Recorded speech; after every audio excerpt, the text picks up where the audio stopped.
አርእስተ ዜና ሀገራዊ ለውጡን ተከትሎ የተከበሩ የብሔር ብሔረሰቦች ቀን እውነተኛ ፌዴራሊዝምን ለመተግበር ከፍተኛ አስተዋጽኦ ማበርከታቸው ተገለጸ።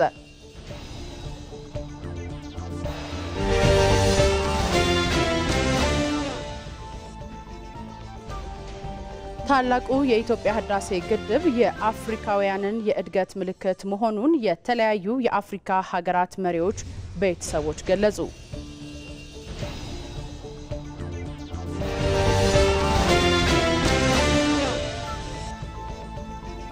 ከውጪ ሩሲያ ከህንድ ጋር ያላትን ግንኙነት አጠናክራ እንደምትቀጥል የሩሲያው ፕሬዝዳንት ቭላድሚር ፑቲን ተናገሩ።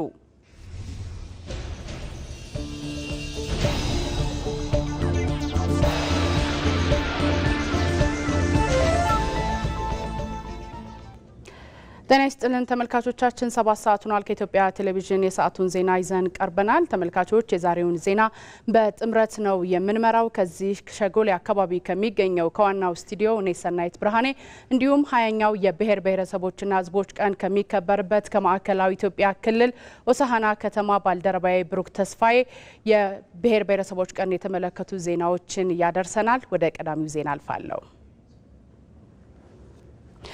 የሀይቅ ሎጎ ሪዞርት ለአካባቢው አዲስ መዳረሻ ሆኖ እየመጣ ያለ ነው ሲሉ ምክትል ጠቅላይ ሚኒስትር ተመስገን ጥሩነህ ገለጹ። በአማራ ክልል ደቡብና ሰሜን ወሎ እንዲሁም በኦሮሞ ብሔረሰብ ዞን የሚገኙ ታሪካዊ፣ ባህላዊ፣ ሃይማኖታዊና ተፈጥሯዊ የቱሪስት መስህቦችን ለመጎብኘት ማዕከል ይሆናልን ብለዋል።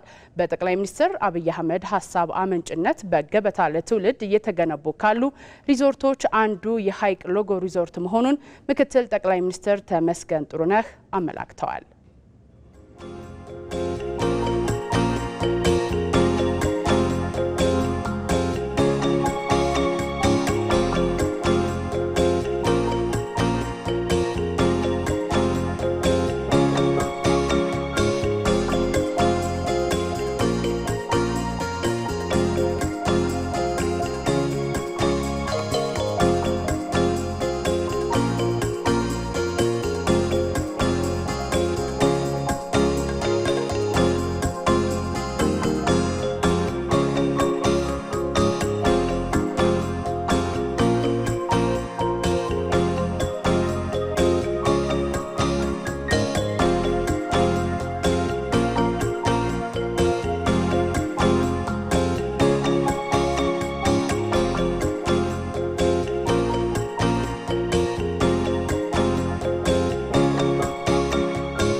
የመደመር መንግስት በኢትዮጵያ በትናንት ዛሬና ነገ መካከል ጥልቅ ትስስር እንዲኖር እየሰራ መሆኑ ተገለጸ።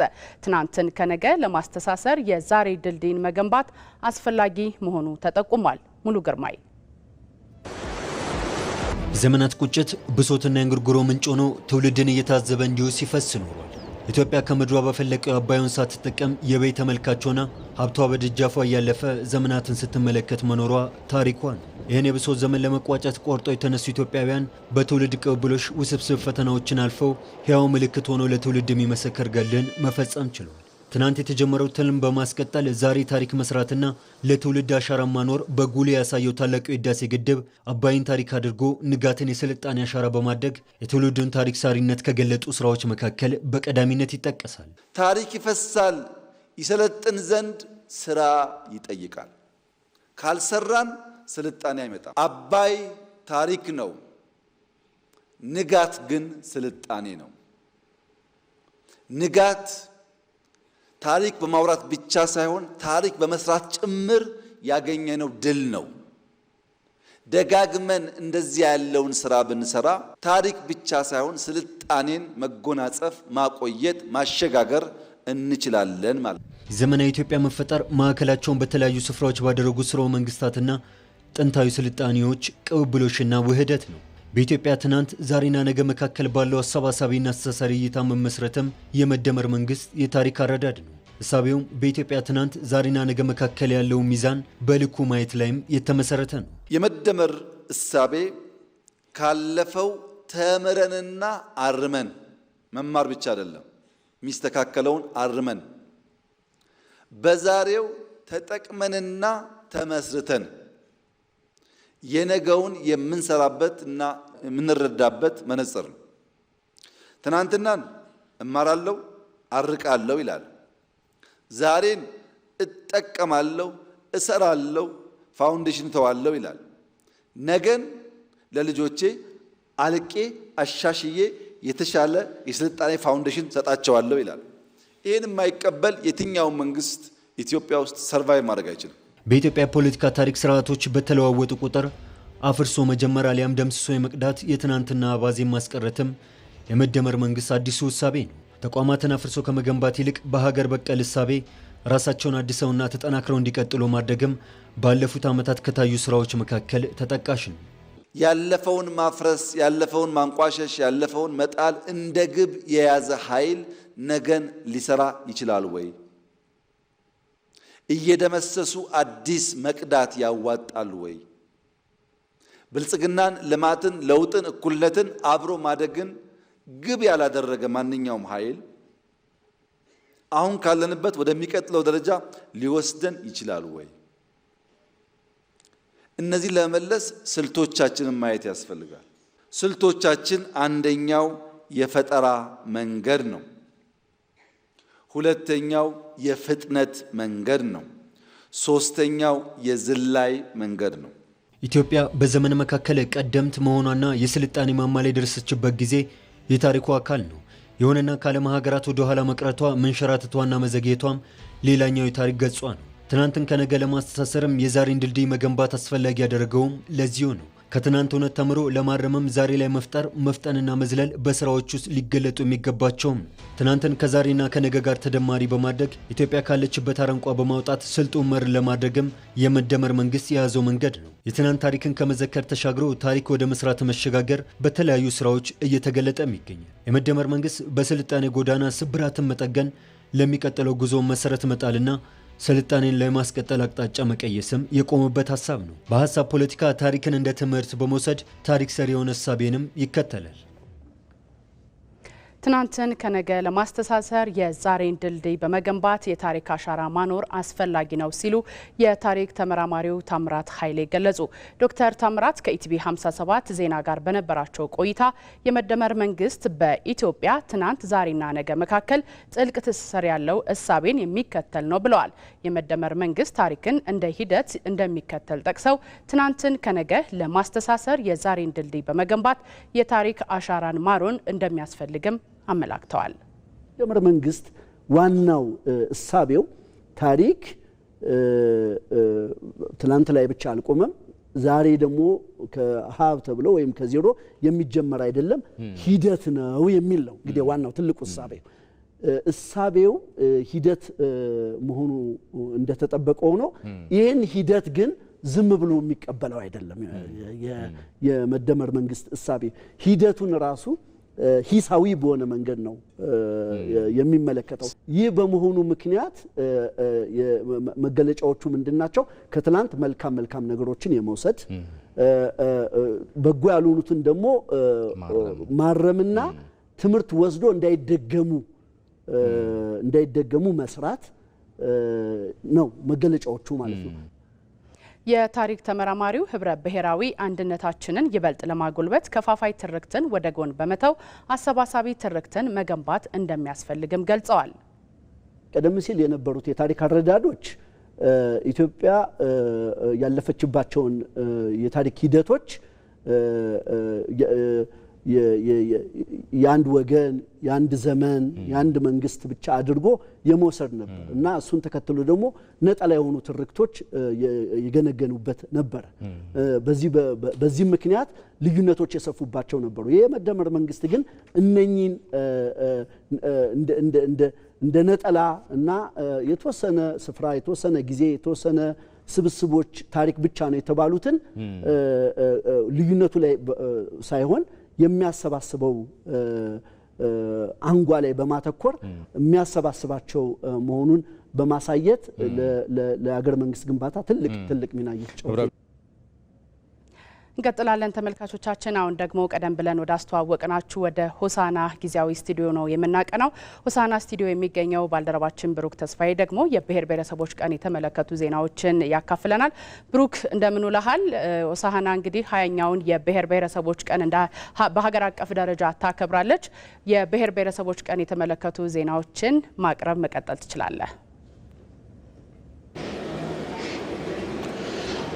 አመሰግናለሁ ሰናይት። የኢትዮጵያ ብሮድካስቲንግ ኮርፖሬሽን እዚህ 20ኛውን የኢትዮጵያ ብሔር ብሔረሰቦችና ሕዝቦች በዓልን አስመልክቶ ከጊዜያዊ ስቱዲዮ ዜናዎችን ወደ እናንተ የሚያደርስ ይሆናል። ብሩክ ተስፋዬ ደግሞ ዜናዎቹን እየመራሁኝ ከእናንተ ጋር ቆይታ አድርጋለሁ። አብራችሁኝ ትቆዩ ዘንድ በአክብሮት ጋብዛለሁ። ወደ ቀዳሚው ዜና እናልፋለን። ሀገራዊ ለውጡን ተከትሎ የተከበሩ የብሔር ብሔረሰቦች ቀናት እውነተኛ ፌዴራሊዝምን ለመተግበር ከፍተኛ አስተዋጽኦ ማበርከታቸው ይጠቀሳል። እውነተኛ ፌዴራሊዝም መተግበር መጀመሩ ህዝብ ያነሳቸው ህገ መንግስታዊ ጥያቄዎች መልስ ማግኘት ችለዋልም ተብሏል። ሳዳት መሐመድ ሳኒ በዚሁ ዙሪያ ያሰናዳው ዘገባ አለ። የፌዴሬሽን ምክር ቤት ሚያዝያ 21 ቀን 1998 ዓ.ም ባካሄደው ሁለተኛ መደበኛ ስብሰባው ላይ ህገ መንግስቱ የጸደቀበት ህዳር 29 የኢትዮጵያ ብሔር ብሔረሰቦችና ህዝቦች ቀን ተብሎ በአገር አቀፍ ደረጃ እንዲከበር ወሰነ። የኢትዮጵያ ህዝቦች ህገ መንግስቱ ያስገኘላቸው ጥቅሞች ራስን በራስ ማስተዳደር ከዛም ባለፈ እርስ በርስ መታወቅና መተሳሰር እንዲችሉ በማለም ነበር በዓሉ መከበር የጀመረው። ሆኖም በርካቶች ህገ መንግስቱ ያስገኘላቸው ጥቅሞች ህዝቦች መጠቀማቸውን ይጠራጠራሉ። በተለይ ራስን በራስ የማስተዳደር ጥያቄ ከመሆን በዘለለ አዎንታዊ ምላሽ ሲሰጠው አልተስተዋለም። የቀድሞው የደቡብ ብሔር ብሔረሰቦችና ህዝቦች ክልል ይሄ ጥያቄ በጣም ጎልቶ ከሚነሳባቸው አካባቢዎች አንዱና ዋናው ነው ማለት ይቻላል። ያው እንደሚታወቀው የደቡብ ኢትዮጵያ ክልል ህዝቦች ኢትዮጵያ ውስጥ ከሚኖሩት 76 ብሔር ብሔረሰቦች 55ቱ የሚኖሩት በደቡብ ኢትዮጵያ ነው። ከዚህ አንፃር ክልሉ ትልቅ ክልል ነው። ራሳችንን አስተዳደር የሚል ጥያቄ በተደጋጋሚ ጊዜ ሲነሳ ቆይቶ ጥያቄውን ለመመለስ ከፍተኛ የሆነ መሽኮርመም ነው የነበረው። ደቡብ ኢትዮጵያ ውስጥ የሚነሳን ጥያቄ ትክክለኛ ጥያቄ ነው ብሎ መልስ ለመስጠት የሚችል መንግስት ፓርቲ አልነበረም። ጥያቄውን ለመመለስ ፍላጎት ያለው አካል በመጥፋቱ እንዲሁም ሌሎች በጊዜ ሂደት ሲደራረቡ የመጡ የፖለቲካና የመልካም አስተዳደር የህዝብ ጥያቄዎች ጽዋቸውን ሞልተው በመፍሰሳቸው ለውጥ በኢትዮጵያ ምድር ግድ ሆነ። የሀገራዊ ለውጡ መሰረታዊ መነሻ የነበረው የህዝቦች የፍትሃዊ ተጠቃሚነት ጥያቄ፣ የህዝቦች ራስን በራስ የማስተዳደር ጥያቄ፣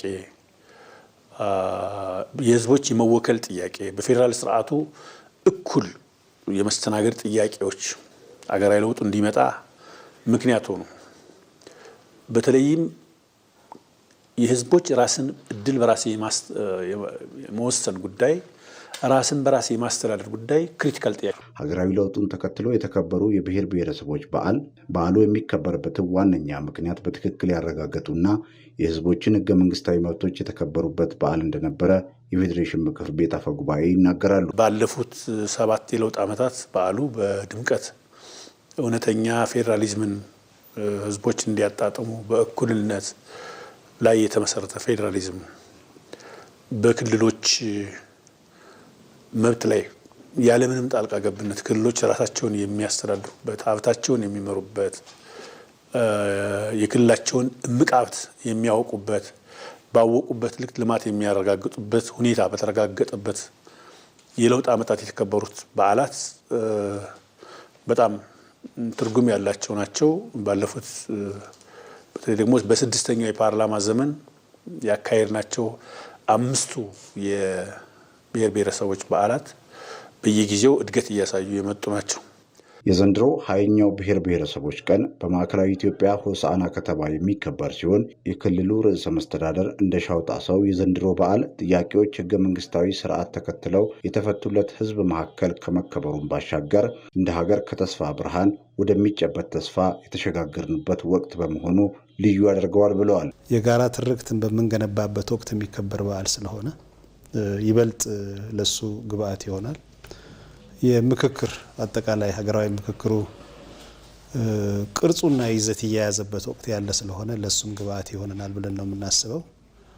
ሌላው በኢትዮጵያ እድገት ላይ በመጠናቸው ለውጦች ላይ ጥርጣሬ ያላቸው ሰዎች፣ በህዝቦቻችን አንድነት ላይ ጥርጣሬ ያላቸው ሰዎች ካሉ በቂ መልእክት የሚተላለፍበት ጊዜ ይሆናል ብለን ነው የምናስበው። የኢትዮጵያ ብሔር ብሔረሰቦችና ህዝቦች በዓል ለብዝሃነት እውቅና ለመስጠት፣ እኩልነትን ለማስተናገድ፣ አንድነትንና ሰላምን ለማጽናት የላቀ ፋይዳ እንዳለው በማመን ነው በየዓመቱ የሚከበረው። ዲሞክራሲያዊ መግባባት ለህብረ ብሔራዊ አንድነት በሚል መሪ ሀሳብ በዚህ በማዕከላዊ ኢትዮጵያ ክልል ሆሳዕና ከተማ እየተከበረ የሚገኘውን በተለያዩ ሁነቶች ከወዲሁ እየተከበረ የሚገኘውን የ20ኛውን የብሔር ብሔረሰቦች በዓል በተመለከተ የተለያዩ ዘገባዎችን በቀጥታ የምታደርሰን ሪፖርተራችን መስከረም ቸርነትን መለስ ብለን የምናገኛት ይሆናል። ቀደም ብለን ዘገባውን እናስደምጣችሁ። የፌዴሬሽን ምክር ቤት ዋና አፈ ጉባኤ አገኘሁ ተሻገር 20ኛው የብሔር ብሔረሰቦችና ህዝቦች በዓልን ለማክበር ሆሳዕና ከተማ ገቡ። አፈጉባኤው ሆሳዕና ከተማ ሲደርሱ የማዕከላዊ ኢትዮጵያ ክልል ርዕሰ መስተዳደር ዶክተር እንዳሻው ጣሰው አቀባበል አድርገውላቸዋል።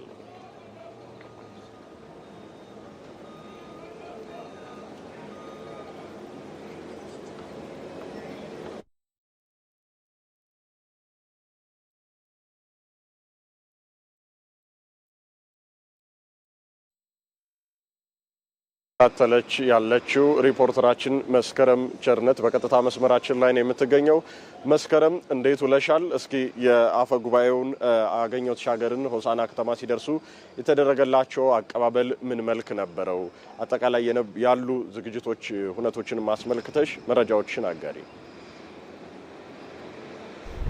አመሰግናለሁ ብሩክ። 20ኛው የብሔርና ብሔረሰቦችና ህዝቦች ቀንን ማጠቃለያ መርሃ ግብር እንግዲህ ለማክበር የፌዴሬሽን አፈ ጉባኤ አገኘሁ ተሻገር ሆሳዕና ከተማ ገብተዋል። ሆሳዕና ከተማ ሲገቡ የማዕከላዊ ኢትዮጵያ ክልል ርዕሰ መስተዳደር ዶክተር እንዳሻው ጣሰው፣ ሌሎች የክልልና የከተማ አስተዳደር ከፍተኛ የመንግስት የስራ ኃላፊዎች፣ የሀገር ሽማግሌዎችና ሌሎች እንግዲህ እንግዶች ሌሎችም አቀባበል አድርገውላቸዋል ማለት ነው። አቀባበል ስነ ስርዓቱ እንግዲህ በፖሊስ ማርሽ ባንድ በታጀበ መልኩ የተለያዩ የሀዲያን እንግዲህ ብሔረሰብን ባህል የሚያሳዩ የተለያዩ የባህላዊ ጨዋታዎችም ጭምር የታዩበት አጠቃላይ ደግሞ እንግዲህ የሆሳዕና ከተማንም የሚገልጹ ወይም ደግሞ በሀዲያ አካባቢ ያሉ የባህላዊ ምግቦችንም ጭምር እንግዲህ ተዘጋጅተው በቦታው ላይ አቀባበል አድርገውላቸዋል ማለት ነው። ደመቅ ባለ አቀባበልን የተደረገላቸው የተለያዩ የባህላዊ ውዝዋዜዎች ቀደም ሲል እየገለጽ ነው እንደነበረው የማርሽ ባንድና መሰል ዝግጅቶች ተደርጎላቸው 20ኛው የብሔር ብሔረሰቦችና ህዝቦች ቀን በዓልን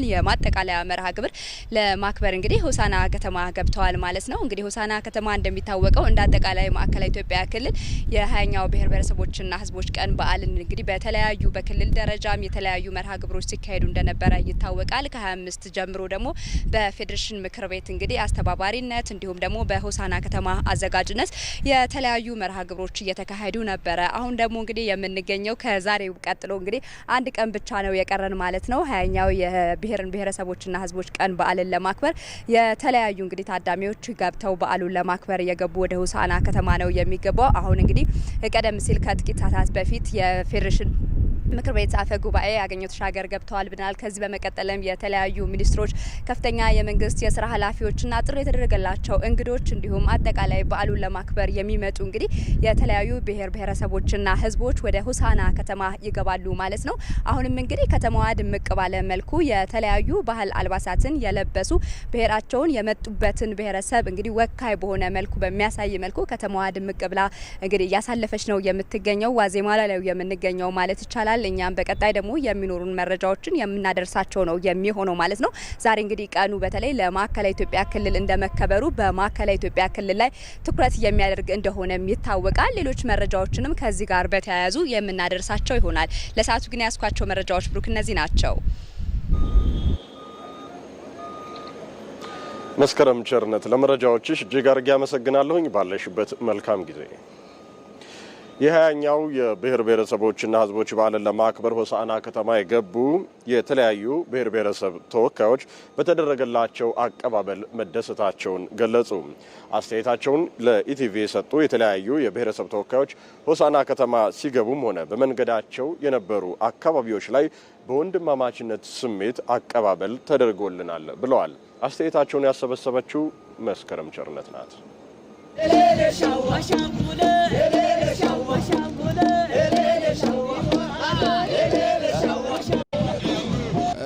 ደቡብ ከሰሜን ከምዕራብ የሚታወቅበትና የሚግባቡበት የአንደኛውን ባህል የሚያውቅበትና ቀጣይ ያለው ለትውልድ በጣም የሚጠቅም ጠቀሜታ እንዳለው ነው የሚታየኝ። ባህላችንን እናዳብራለን።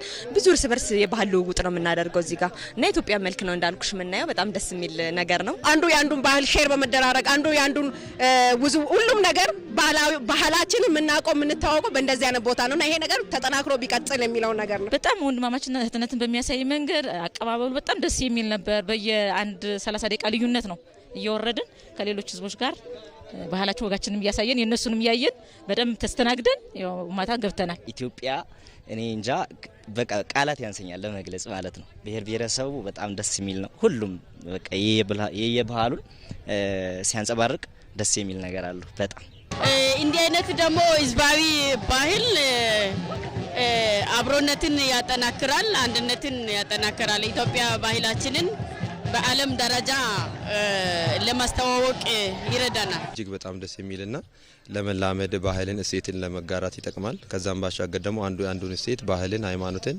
በተጋርተን ለመቻቻልም ፍቅርን ለማጎልበት ይጠቅማል።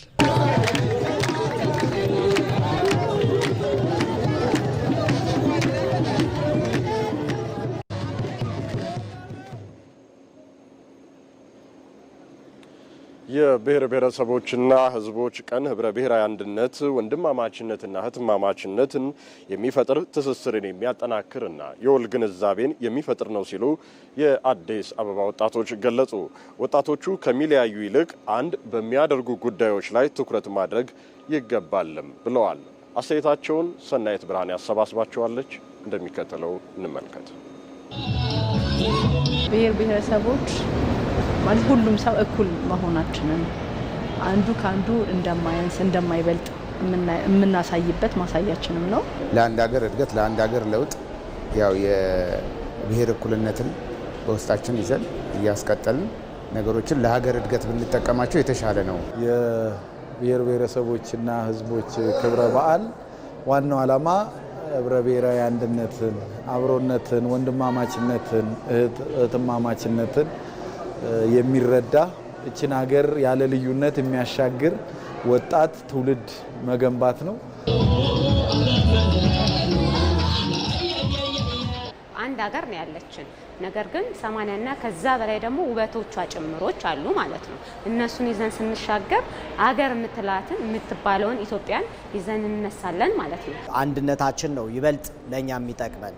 ለምሳሌ ጥሩ የሆኑ ባህላቶች አሉ፣ ገዢ ያልሆኑ ይሄ የሚያባሉን አንዱ ካንዱ ሊያባላ የሚችሉ ነገሮችን ማስወገድ ያስፈልጋል። ኢትዮጵያ ትልልቅ ፕሮጀክቶች የመስራት አቅም እንዳለ በታላቁ ኢትዮጵያ ህዳሴ ግድብ አስመስክራለች ማለት ነው። ነገር ግን ደግሞ ከዛ ባሻገር ደግሞ የሚጠብቁን ዘርፈ ብዙ ስራዎች አሉ ዛሬም ላይ ማለት ነው። የሀገር ከፍታ የሚለካው እንግዲህ ወጣቱ ትውልድ የራሱን አቅምና እምቅ ችሎታ ሲጠቀም ነው ማለት ነው። ከሀገረ መንግስት ግንባታ፣ ከህብረ ብሔራዊ አንድነት፣ ከሀገር ፍቅር፣ ከአርበኝነት ጋር በተያያዘ የተሳሳቱ ማስተሳሰቦች በእነዚህ ፕላትፎርሞች ላይ በተለይ ወጣቱ ደግሞ ለእንደዚህ አይነት ነገሮች የመጀመሪያው ገፈት ቀማሹ ወጣቱ ነውና ይሄንን ባላንስ የሚያደርግ ተከታታይነት ያላቸው ስራዎች መሰራት አለባቸው። ወጣቱ አገር ተራካቢ ነው። የነገ አገር ተራካቢ እስከሆነ ድረስ ደግሞ ዛሬ ላይ ባለበት ጊዜና በተሰጠው ሰዓት መስራት አለበት ማለት ነው። ወጣት ማህበራዊ ሚዲያዎች ላይ ብዙ የሚያሳሳቱን ነገሮች እናያለን። ነገር ግን እነሱን ወደ ጎን በመጣል አንድ የሚያደርጉንን ነገር ሀገር የሚያሻግር ምክንያቱም አሁን አባይን የገደብነው እኮ አንድ በመሆናችን ጭምር አይደለም። አሁን የባህር በራችንም ስንጠይቅ ደግሞ በህብረት በአንድነት እሱን ይዘን የምንቀሳቀስ ይሆናል ማለት ነው።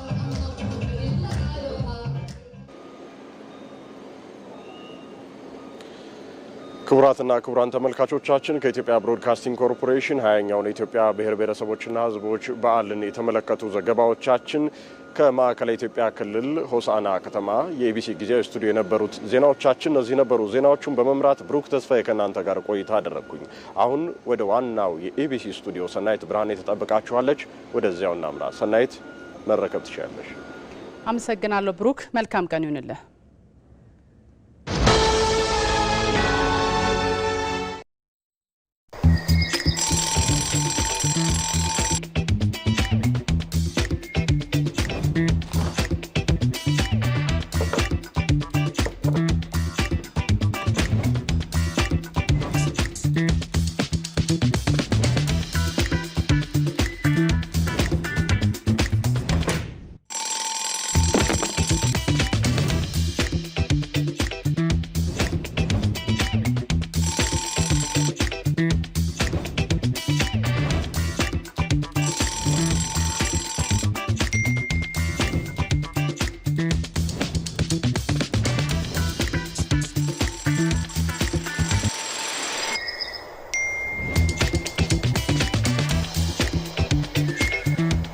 የደሞዝ ክፍያ በሲቢኢ ብር ለሚቀበሉ ደንበኞች አሁን ሁሉም ቀሏል። በሲቢኢ ብር ፕላስ በኩል እስከ 4 ወር ደሞዝ ብድር በአንድ ወስደው ያሻውትን ቀን የደሞዝ ቀን ያድርጉት።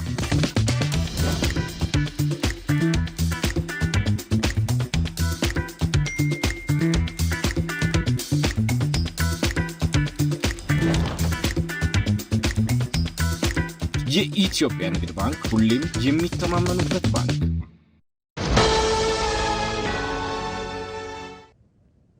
ተመልካቾች ከኢትዮጵያ ቴሌቪዥን የቀን 7 ሰዓት ዜና ነው እየተከታተላችሁ የምትገኙት። እንቀጥላለን።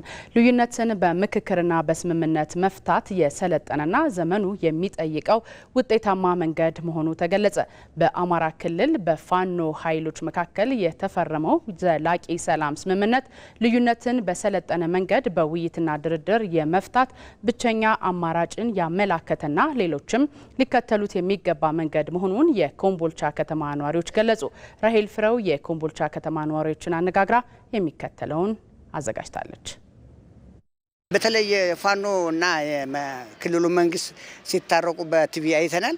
እጅግ በጣም ሆኗል። ቀጣዩንም የሌሎችንም ያሉትንም አገራችን ሰላም የምትሆንበት መንገድ መንግስትም ሌሎች ያሉትም ኃይሎችም ያሰጡትም ተስማምቶ በፍቅር ብንኖር የደስየኛ ምን ሐሳብ ይላል። አገር ሰላም የሚሆነው ሰው ሲስማማ ነው። የሰው ልቦች ቅን ሲሆኑ ነው። በመመካከር ሰላም ይመጣል። በመወያየት የሚሻለውን በጠረጴዛ ዙሪያ ለመምረጥ ሰው ከራሱ አእምሮ ነው መለወጥ የሚጀምረውና እንለወጥ። በቃ ለሀገራችን ጥሩ እናስብ፣ ቅንነት እናስብ፣ ቅን ልቦች ይሰባሰቡ። ስምምነቱ በጣም ጥሩ ነው።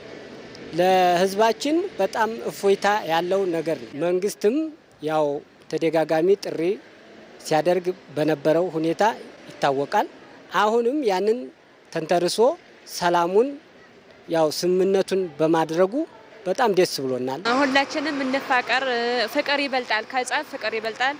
በፍቅር ሰላም ሆና ሀገራችን ሰላም ሆና እንድንኖር ሁላችን ምኞታችን ነው። በመነጋገር የማይፈታ የለም። ዝም ብሎ እንደዚህ ረብሻ በመፍጠር ምናምን ሳይሆን በንግግር የማይፈታ ነገር የለም። ሁላችንም እየተነጋገርን በፍቅር እንኑር። አሁን ላይ እኛ ሀገራችን በጣም በከፍተኛ ደረጃ እድገት ለውጥ እየታየባት የምትገኝ አገር ናት። ይሄ የሰላም ጥሪ አሁን እየተደረገ ያለው ለአንድ ወገን ብቻ ሳይሆን ማለት ነው በተለያዩ ቀጠና በተለያዩ ክልል ላይ ሁሉም ኢትዮጵያዊ በአንድነት ቆሞ ለሰላም ቅድሚያ እንዲሰጥ ምኞቴን እገልጻለሁ። አመሰግናለሁ። የስምምነትማ በጣም አስፈላጊ ነው። ይሄን የምንፈልገው እኛም ይሄንን ነው። ጦርነት ምንም የሚገኘው ነገር የለም።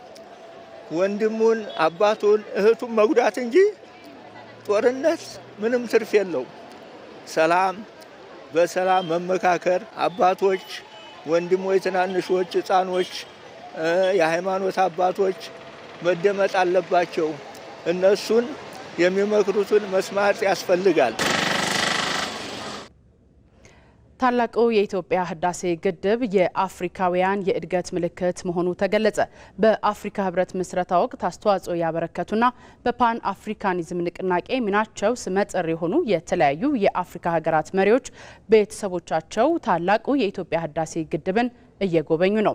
ግድቡ አፍሪካውያን የማንንም እርዳታ ሳይጠይቁ ሀገራዊ ፕሮጀክቶችን ማሳካት እንደሚችሉ ያሳየ መሆኑን ጎብኚዎቹ ገልጸዋል። እዚህ ጉዳይ ላይ ተጨማሪ መረጃ ሊሰጠን ሪፖርተራችን ወንደሰን አፈወርቅ በቀጥታ መስመራችን ላይ ይገኛል። ወንደሰን እንደምን ውለሃል? እንግዲህ ታላቁ የኢትዮጵያ ህዳሴ ግድብን በተመለከተ ጎብኚዎቹ ምን አሉ? አመሰግናለሁ። በዚህ በታላቁ የኢትዮጵያ ህዳሴ ግድብ ግንባታ በተከናወነበት ቦታ ተገኝተው እንግዲህ ጉብኝት ያደረጉት በአፍሪካ አንድነት ድርጅት ምስረታ ወቅት ከፍተኛ አስተዋጽኦ ያደረጉ አባቶች አሉ፣ የነሱ ልጆች እንዲሁም ደግሞ የልጅ ልጆች፣ ከዛ በተጨማሪነት ደግሞ በፓን አፍሪካዊ ንቅናቄ ውስጥ ከፍተኛ ተሳትፎ ያላቸው አባቶች ናቸው፣ ልጆቻቸው ናቸው። እንግዲህ በዚህ በመገኘት ጉብኝት ያደረጉት በጉብኝታቸው ወቅትም የተለያዩ አስተያየቶችን ሰጥተው ነበር። በተለይ የታላቁ የህዳሴ ግድብ ግንባታ በህዝብ ተሳትፎ በኢትዮጵያውያን የተገነባ በመሆኑ የውጭ እርዳታ ሳይጠብቁ በራስ አቅም አፍሪካውያን ትልቅ የሆነ ግዙፍ የሆነ ፕሮጀክትን ማከናወን እንደሚችሉ ያሳየ ስለመሆኑ አንስተዋል። ከዛ በተጨማሪነት በተለይ ደግሞ አፍሪካ አሁን ከፍተኛ የሆነ ልማትን ትሻለች እና አፍሪካ በቀጣይ ለምታከናውናቸው የልማት ስራዎች ምልክት ሊሆን የሚችል ግድብ ስለመሆኑም ነው እንዲሁ ያነሱት። የአፍሪካ የልማት ምልክት ሲሉም ጭምር ነው የጠሩትና በተለይ በፓን አፍሪካዊ ንቅናቄ ውስጥ እንዲሁም ደግሞ አፍሪካውያን አንዱ ሆነው ወደ ልማት እንዲጓዙ በሚፈልጉ አባቶቻቸው በኩል ያለው ፍላጎት የነበረው ፍላጎት ይህ እንደነበረም ነው እንዲሁ ሲያነሱ የነበሩትና እነዚህ አባቶች አሁን ላይ ይህንን አይነት የልማት ስራ ሲመለከቱ በእጅጉ ደስተኛ ሊሆኑ እንደሚችል ጭምር ነው የገለጹት። እንግዲህ በተለያዩ የአዲስ አበባ አካባቢዎችም እንዲሁ የመጎብኘቱ እድል ነበራቸውና የኢትዮጵያን የተመለከቱ ታሪካዊ ቦታዎችንም ጎብኝተዋል። የተለያዩ ነገሮችንም ማወቅ ችለዋልና ይህም ከፍተኛ ደስታ እንደሰጣቸው በቀጣይም ወደ ኢትዮጵያ የመምጣት ፍላጎት እንዳላቸው ጭምር ነው እንዲሁ ሲያነሱልን የነበረው። ወንደሰን ለመረጃዎችህ እናመሰግናለን። የቱሪዝምን ሀብት በማልማትና በመንከባከብ ብልጽግናን ለማሳካት የሚያደርገውን ጥረት እንደሚያግዝ እየተሰሩ መሆኑን የቄለም ወለጋ ዞን ነዋሪዎች ገለጹ። በዞኑ የቱሪስት መስህብ ስፍራዎችን በመለየት የማልማት ስራ እየተሰራ እንደሚገኝ የዞኑ ቱሪዝም ጽሕፈት ቤት ገልጿል። ጌታቸው ባልቻ በቄለም ወለጋ ዞን ላሎ ቅሌ ወረዳ የቱሪዝም ዘርፍ ላይ ያተኮረ የፓናል ውይይት ተካሂዷል። ከዚህ ቀደም የተረሱና በለውጡ መንግስት ትኩረት የተሰጣቸው የቱሪስት መስህብ ስፍራዎችን በማልማትና በመንከባከብ የገቢ ምንጭ ማድረግ እንደሚገባ የዞኑ ነዋሪዎች ተናግረዋል። የቱሪዝም ሀብትን በማልማትና በመንከባከብ ብልጽግናን ለማሳካት የሚደረገውን ጥረት እንዲያግዝ እየሰሩ መሆኑንም ነዋሪዎቹ ገልጸዋል። ሞቱሞቲ ደርበኒ ሀወቲ ኡመማን ጅሩ ኩን ኡቱዶ ከነ ጅሩ ያለፉት መንግስታት ይህ የተፈጥሮ የቱሪስት መስህብ እያለ ትኩረት ባለመስጠታቸው ለሀገር ኢኮኖሚ እንዳይጠቅም አድርገዋል። አሁን ላይ የለውጡ መንግስት ትኩረት በመስጠቱ የቱሪስት መዳረሻ ቦታዎችን የማልማት ስራ እየተሰራ ነው። በዚህም ዘርፉ ለስራ እድል ፈጠራና ለሌሎች ኢኮኖሚያዊ ጠቀሜታዎች እየዋለ ይገኛል። ቱሪዝሚን አከቲ ዳጋጌ ደሜ ከነረጥ የፈናገኑዳድ የቱሪዝም ዘርፍ እንዲያድግ ትኩረት ተሰጥቶ እየተሰራ በመሆኑ ህብረተሰቡ ተጠቃሚ የሚሆንበት እድል እየተመቻቸ ነው። እኛም የአካባቢው ነዋሪዎች የቱሪስት መስህብ ስፍራዎችን በመጠበቅና በመንከባከብ የገቢ ምንጭ እንዲሆኑ እየተጋን እንገኛለን። ዶና ጋሪ ማኒ ጋሪን ይጃራሜ በዚህ ቦታ ላይ ጥሩ የቱሪስት ማረፊያ ቤቶች ተገንብተው አካባቢው እንዲለማ መንግስት የሚያከናውናቸውን ስራዎች እንደግፋለን። በዚህ ደግሞ የበለጸገች ኢትዮጵያን ለቀጣይ ትውልድ ማስተላለፍ እንችላለን። የላሎ ቅሌ ወረዳ አስተዳዳሪ አቶ ፈየራ ይተፋ በርካታ የቱሪዝም መስህብ ቦታዎች በወረዳው መኖራቸውን ጠቅሰው እነዚህን ቦታዎች በማልማት ለመዝናኛና ለገቢ ምንጭነት ለመጠቀም እየሰራን ነው ብለዋል። አናን ኩኒ ኢዶዋኒ ሀወተ ቱሪዝም ይፍታን ሄዱ ከኖፍ ኬሳ ቀብዱዳ ይህች ወረዳ በርካታ የቱሪስት መስህብ ስፍራዎችን በውስጧ ይዛለች። ከነዚህ ውስጥ ይህ የቂሌ ፏፏቴ አንዱ ነው። ቱሪዝም ለህዝቦች መቀራረብ ትልቅ ጠቀሜታ አለው። ይህንንና ሌሎችም ኢኮኖሚያዊ ጠቀሜታዎችን ለማሳደግ የቱሪስት መስህብ ስፍራዎችን የማልማት ስራን በትኩረት እያከናወንን እንገኛለን። የዞኑ የቱሪዝም ጽሕፈት ቤት ኃላፊ ወይዘሮ ሰሚራ ይዘዲን በበኩላቸው የቱሪዝም ዘርፍ የህብረተሰቡን ማህበራዊ ኢኮኖሚ የሚያጠናክር መሆኑን የገለጹት በዞኑ በቱሪዝም ሀብትነት ለተለዩ ቦታዎች ትኩረት ተሰጥቶ የማልማት ስራ እየተሰራ መሆኑንም ተናግረዋል። ደሜን ቱሪስቲ ወሊቲ ዱፌኛ ዋሳ ገመ ሲያሳቲን ገመ ዲነግዴቲን ቡአ ጉዳ ብያፍ ቡሳ የቱሪዝም ዘርፍ ለህዝቦች ማህበራዊና ኢኮኖሚያዊ ትስስር ከፍተኛ ጠቀሜታ አለው። በዞናችንም 20 የቱሪስት መስህብ ስፍራዎችን ለይተናል። እነዚህን ስፍራዎች የማልማት ስራም ጀምረናል። ይህ በቂ ባይሆንም በቀጣይ ተመጣጣኝ ስራዎችን በማከናወን ኢኮኖሚያዊ ተጠቃሚነትን ለማረጋገጥ እንሰራለን። ለቱሪስት መስህብ ስፍራዎች የመሰረተ ልማት ማሟላት ስራ እየተሰራ መሆኑን የተናገሩት ደግሞ የቄለም ወለጋ ዞን አስተዳዳሪ አቶ ገመቹ ጉርሜሳ ናቸው። ዳቼን ኩን ዳቼ አወጣ ቱሪዝም ባየ ሚጃቱዳ ይህ አካባቢ ለቱሪስት መስህብ እጅግ ምቹ የሆነ ነው። እነዚህን ስፍራዎች ካለማን ከዞናችን አልፎ ለኢትዮጵያ ኢኮኖሚ እድገት የራሳችንን ድርሻ ማበርከት እንችላለን። ለዚህ ደግሞ የመሰረተ ልማት የማሟላት ስራን እያከናወንን ነው። ዘገባው የቄለም ወለጋ ዞን ኮሚኒኬሽን ጽሕፈት ቤት ነው። የሜካናይዜሽን እርሻን በመጠቀም የበጋ ስንዴን በስፋት ለማልማት እየሰሩ እንደሚገኙ የአዊ ብሔረሰብ አስተዳደር አርሶ አደሮች ተናገሩ። በብሔረሰቡ አስተዳደር በዘንድሮው የበጋ ወቅት ከ34,000 ሄክታር በላይ መሬት በበጋ መስኖ ስንዴ ለማልማት መታቀዱም ተገልጿል። ሳሙኤል ወርቃየው በአዊ ብሔረሰብ አስተዳደር የዘንድሮ የበጋ መስኖ ስንዴ በይፋ ተጀምሮ አርሶ አደሮች በተለያዩ ክላስተሮች የበጋ ስንዴ ዘር ስራን እያከናወኑ ይገኛሉ። በብሔረሰብ አስተዳደሩ የባንጃ ወረዳ አርሶ አደሮችም በዚህ ዓመት ለየት ባለ መልኩ የእርሻ ማሳቸውን ለማለስለስ ትራክተር መጠቀማቸውን ይገልጻሉ። እኛ ድሮ በበሬና በፈረስ ስናስ ነበረ። ነገር ግን ያው ኋላከር ከመሆኑ አንጻር ትራክተር እንዲፈቀደን መንግስት ባወጣው አዋጅ ዛሬ አይተን በጣም ደስ ብሎናል። አምናም እንደዚህ ተሞክሮ ወስደን በጣም አሪፍ ምርት አግኝተናል። ዘንድሮም በዚህ ቀጥለን በቃ እንግዲህ የተሻለ ውጤት እናመጣለን የሚል ግምት አለ። ሳምንት እንኳን እርሻ በበሬ ታርሶ የማያውቅ መሬት በ30 ደቂቃ ባልሞላው ጊዜ ውስጥ ያው አይናችን እያየ ነው። እንግዲህ ይህ ቴክኖሎጂ ቢቀጥል ደህና ነው። ስንዴን ከመኸር ወቅት ባለፈ በበጋ ወቅትም ጭምር ለማምረት እንደ ሀገር ሰፊ ትኩረት ከተሰጠው ወዲህ እኛም የስንዴ ልማት ሽፋናችንና ምርታማነታችን ከዓመት ዓመት እያደገ መጥቷል የሚሉት አርሶ አደሮች አሁን ላይ ደግሞ በእርሻ ማሳችን ትራክተር እየቀረበልን በመሆኑ በስፋት ወደ ልማት ለመግባት ተነሳሽነትን ፈጥሮልናል ሲሉም ተናግረዋል። ትራክተር ከመጣ አሁን ያቀድነው እንዴት አድርገን ቁብ ጥለንስ ይሆን እንዴት አድርገን ትራክተሩን ለማስገባት እንዴት እናርግ እየተባባልን ነው። አሁን ካየን በኋላ የወረዳው ግብርና ጽሕፈት ቤት ኃላፊ አቶ ወርቅነህ ዳኛው ሀገራችን ስንዴን በስፋት በማምረት ከተረጅነት ለመላቀቅ ትኩረት ከሰጠች ወዲህ ግን በአካባቢው ስንዴን በስፋት የማምረት ስራው ውጤት እያመጣ መሆኑን ተናግረዋል።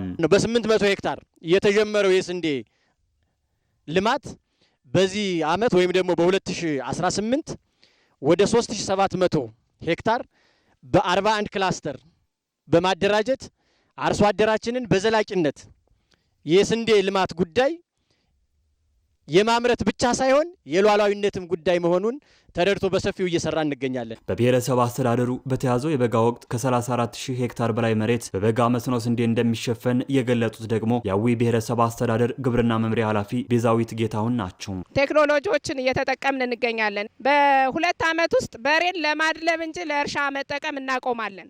ከትንንሽ የቴክኖሎጂዎች እስከ ትልቁ ኮምባይነር ሃርቨስተር ድረስ ስለምንሄድ አርሶ አደራችን ያለውን መሬት በዘፈቀደ ከማልማት ወጥቶ በእቅድ ተመርቶ ኢኮኖሚካል ተጠቃሚ ሆኖ ለራሱ ከምግብ ፍጆታ ያለፈ 75% የሚሆነውን ለገበያ ማቅረብ አለበት። የአዊ ብሔረሰብ አስተዳደር ምክትል አስተዳዳሪ አቶ አይተነው ታዴ በበኩላቸው ዞኑ ሰፊ የሆነ የልማት ጸጋዎች ባለቤት መሆኑን ገልጸው እነዚህን ጸጋዎች በቴክኖሎጂ በማስደገፍና በማልማት የምግብ ሉዓላዊነትን ለማረጋገጥ መስራት ይገባል ነው ያሉት። እንደ አዊ ብሔረሰብ አስተዳደር 100 ትራክተሮችን በዚህ ዓመት ለማስገባትና ለአርሶ አደሮቻችን ለማቅረብ በእቅድ ተይዞ እየተሰራ ነው። እስካሁንም ከ67 ትራክተሮች በላይ ፍላጎት ተፈጥሮ ገንዘብ ተቆጥቧል። በብሔረሰብ አስተዳደሩ በዘንድሮው የበጋ መስኖ ከ1.4 ሚሊዮን ኩንታል በላይ የስንዴ ምርት እንደሚጠበቅም ተመላክቷል። የብዙሃን እናት ኢትዮጵያ ህብረ ብሔራዊ አንድነት ያለባት ሀገር ካልሆነች በቀር ሰላማዊና ልማታዊ ጉዞ ማድረግ አይቻልም። ህብረ ብሔራዊ አንድነት ያለበት ሲባል አስተዳደሩ እውነተኛ ፌዴራሊዝም የሚተገብር መሆን አለበት። እያንዳንዱ ክልል በህግ በተሰጠው ስልጣን ለሰላም፣ ለልማት፣ ለብልጽግና ካለ ጣልቃ ገብነት የሚተጋ መሆን አለበት። ምን እስኪሆን የኢትዮጵያን ኤግዚስተንስ ጥያቄ እስከሚያነሳ ድረስ።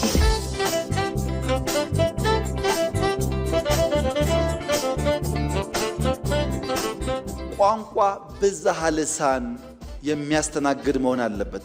ማንነቶች ብዝሃ ማንነት የሚያቅፍ መሆን አለበት። ስለዚህ ህብረ ብሔራዊነት ስንል አስተዳደሩ፣ ቋንቋው፣ ማንነቱ ኢንክሉሲቭ መሆን አለበት። የወንድማማችነት እሴት ሲባልስ ሌላውን እንደራሱ የሚመለከት ብሔርና ሀገራዊ ብሔርተኝነትን ማስታረቅ የሚችል አንደኛው ገዝፎ ሌላውን በማኮስመን አብሮ መኖርን የሚያጠፋ እንዳይሆን መጠበቅ ያስፈልጋል።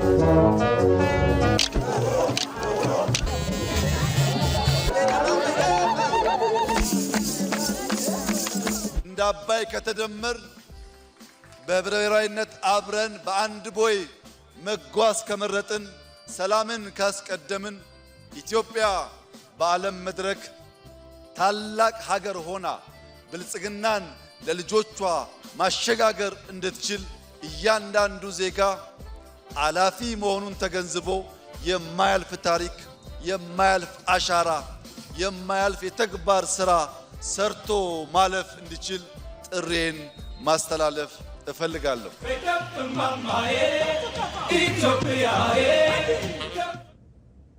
ኦሮሚያ ባንክ በ2017 በጀት ዓመት ከታክስ በፊት 2.6 ቢሊዮን ብር ትርፍ ማግኘቱን አስታወቀ።